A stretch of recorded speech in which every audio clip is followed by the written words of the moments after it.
In this video, I will show you the settings where you can hide the filter and the sort by options on the search results page in Shopify Dawn theme. So generally the steps are as follows. Once you log into Shopify admin account, click on the online store,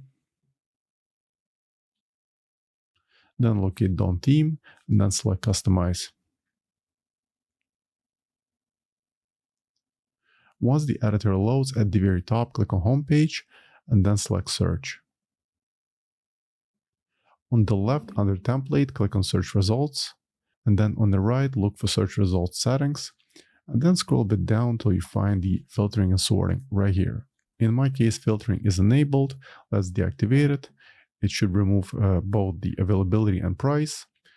And then for the second one, let's also deactivate the sorting right here. And it should remove the sort by options.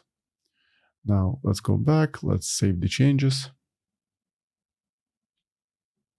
Allow a few minutes for the changes to update in the system, and then go back to your website and try refreshing it. Now let's click on search, and let's type another product, let's say lamp. And as you can see that the filter and the sort by options are now hidden on the search results page. So that's all I want to show you in this short video. I hope you found it helpful. And for more Shopify tutorials, please subscribe to my channel. Thank you.